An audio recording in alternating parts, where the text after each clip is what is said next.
Agency best practice. So here we go. Before your listing presentation, send through your company email by profile. That's a no-brainer. But firstly, you've got to have a company email. But even if you did a little video, your video is so easy right now. It can be as simple as reception sends through an email and said that Fred and Mary have made a call in. So you just do a little quick on your iPhone. It can be done through Snagit. Again, use technology. Just do a little quick, you know, Fred, Mary, it's really lovely for you to call in. I'm looking forward to meeting with you. Maybe we could actually do a Zoom meeting in the next couple of days. Here's a little bit about us, our office, and you know, I'm going to send you through some information. Bang, that's gone through straight away. Again, is it remarkable or is it a bit ho-hum?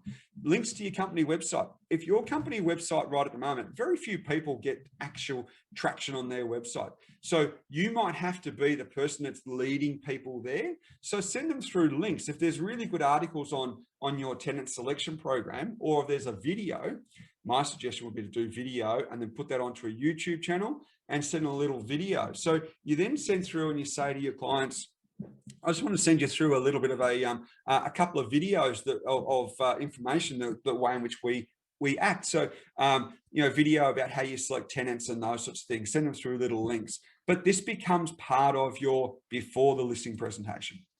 Then we go through during the listing presentation.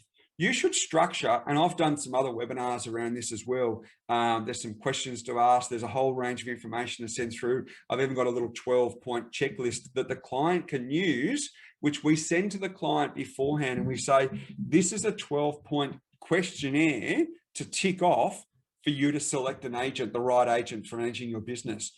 Use it for us, but more importantly, if other agencies are coming in to pitch as well, use it for them.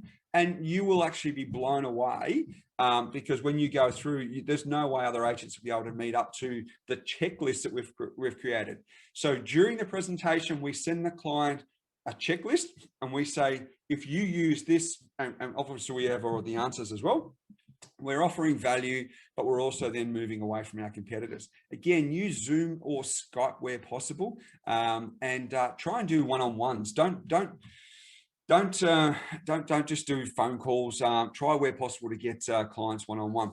Use your trust account audit as a tool. And what I mean by that is that when you go out, send your trust account audit out to your clients. Send the last 2-3 years if you've been in business for a while, and just do PDFs and just say, when I had my agency, I had my trust account audit on our website. So I would actually have that sitting up there. I'd have, you know, 2012, 2013, 2014 trust account audit. And I actually have that up there. And I would send links back through to brand new business and say, here's what independent auditors have said about the way in which we manage money for our clients. And maybe when you're asking new clients to come in and new agencies to come in and pitch for the work, maybe ask them to bring their trust account audit. Very few will. Have a form that actually shows that you're organized. Don't just rock up with a pen and paper and start taking notes. Have a tick and flick form. You can do, of course, you can create this onto something a little bit electronic, but I use this and I go through this with the clients and I say to them, we make the assumption when I'm training our staff, we make the assumption when we're going in to pitch for business that we have the work and that today is day one of us managing the property. We don't go through and say, we're hoping to get the business. We go through and we start talking to them about, you know, the campaign. How do we go about managing the property? We have a look at what they're over on the right-hand side, have a look at their compliance. If they're managing through another agent, who are they? What do we need to do? When will we communicate with them? Then we come back through the next slide. We go back through here. What are the property strengths? What are their weaknesses? What are the things? Ask the client, what was it about this particular property that really attracted you? What do you think is a really good aspect? What should we be focusing on in our ads? These are all the things. Now, it might be a really good family home that's close to schools, within a school zone. They're the sorts of things that you want to try and highlight.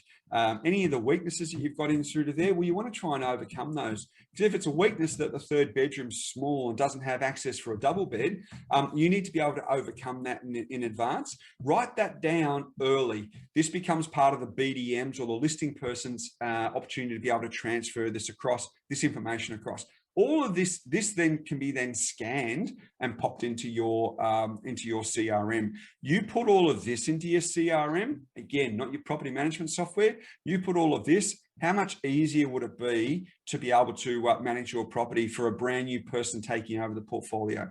You know, have a look at where do the core flutes go? Where do the boards go? What sort of photos are needed? What are the general points for the internet copy? We talk about this in the listing presentation. I can assure you that this separates you from your competitors 100%.